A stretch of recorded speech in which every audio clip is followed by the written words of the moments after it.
Another great way you can attack the back of your opponent, especially when your opponent has both knees on the floor, is going with the top leg, right, around his waist all the way to the far side leg, and then you get in the hook from the far side leg. And when you get there, you just use a limp arm to keep on the back of your opponent. So the way I do it is like, I get the RTV guard, okay, I turn over, and then look, I use my forehead on the floor. So for this technique, you gotta be a little bit more athletic, okay? If you keep both these on the floor, it's great. If you start standing up the leg, of course, it's gonna be a little bit harder for me to do it, but I still can do it. I'm gonna start like stepping my leg over, and that's the hook I want. So I post my hand on the floor, and I push the ground. While I'm pushing the ground, I step the hook in, okay? Go back. So if you keep both knees on the floor, keep your knees on the floor like this, okay? I need to do like this. Okay? I go with my leg over, post, stand up, and that's my first hook. Okay, so once I have this hook right here, you still have the wizard. And that right here is gonna be a big battle. Okay, it's gonna be hard for me to attack his back like that. Even though like I can force, and then I force the position, and then he's gonna start feeling pain on his shoulder, he end up letting go. But I like to do this first. I like to bring my elbow up by doing like a limp arm out. Go back again. Slow, I go one, turn my hand up, okay? And then I limp my arm out, going around, then I get the seatbelt. This hook here is super strong because now it's hard for Johnson to face to me and put on the half guard. He only can face away from me, okay? Exactly, and because of that, I can take his back pretty easy. So again, I gotta shoulder trap him right here, okay? And then from here, you're gonna start either jump with the hook in, or if you block the hook, right? I force him to roll forward, like this, okay? Like sideways, and now I start getting the top of his wrist, controls the C grip, and then applying the second hook, okay? So it's a little bit more athletic, right? This technique is a little bit more athletic. So you need a little bit of athleticism to do it, okay? Because you gotta be with your forehead on the floor, and you gotta push the mat with your hand. So 1, 2, even when you step the leg over like this, I go 1, and then I turn. I need to keep my kneecap, this kneecap here, stand up, John, so they can see. So my kneecap goes on the mat first, okay, like this. And then my forehead goes on the mat. So now my hand. So I go 1, 2, forehead, 3 hand, and then I start going on top of him, okay? While I'm like applying this hook right here. Okay, so once I get this hook, I like to put my foot on the floor, okay? Like this. Now I go for a limp arm, okay? Then I start attacking the seatbelt, or I go for the shoulder trap.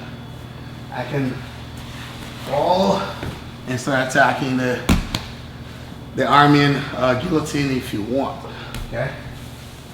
So don't forget the 3 steps, okay? So I hook, I come over, right? I pass his calf, I'm behind his leg right now. Step 1, the leg, okay, the hip up. Step 2, forehead, okay? And then step 3, my hand, okay? But at the same time, I'm applying this hook all the way across. I go here. As I stand up, I put this hook in. Once I put the hook in, right, I got a limp arm, and then I hook his arm. Okay, I can get the hook from here if I want. Once I secure his back, now I can immediately start attacking his shoulder, his neck, sorry, right here. Goes here, immediately start attacking the neck like this, or this side. So I prefer on this side right here. Same side I was attacking, I keep my head on the same shoulder so I can choke him out faster. From here, step 1, I get over here, hop over, lift my hip, forehead, and then get the hook. Limp arm out, okay? Shoulder trap. Control, I have both hooks in. If he's defending the hook really well, right here, you can go for a shoulder crunch, which is like having your hand that's under the arm facing down, and the hand that's over the neck facing up. So now you can start forcing your opponent to roll forward like this, and then you get the back right here too. But I don't like to fall on my back to attack the neck, to attack the back of my opponent. So if I'm here, okay, and I can't get the hook, protect the hook just right here, right? I immediately start attacking his neck, or I start attacking the hook right here, or I go to the roll like this. Okay, I bring his elbow towards the mat by pushing both of my toes, both sides of my legs, right? My toes. Okay, I push with both feet on the mat forward. So just protect the hook. Say just protect the hook. I use my toes on the mat and I force him to roll. You see? So once he roll here, forehead on the floor, face this way. Now I start attacking his back. Okay. Or sometimes you're attacking the back here. Okay. In this position, when your opponent stand up just he's off the mat. So he's defending. So I use my toes on the mat, especially the one that's between his legs, and push forward. Sorry, push forward so he can roll like that. Okay? So now take his back. So every time I'm on his back and then he's defending, even if I have the regular sit belt, like this, stand up like a regular sit belt, I force him to roll forward. I push my toes, right? I use my foot on the mat to push him forward, so he's gonna like fall like this, and then I can like follow the back and set up both hooks or attack his neck. Okay, last one, faster, the complete technique. Step one.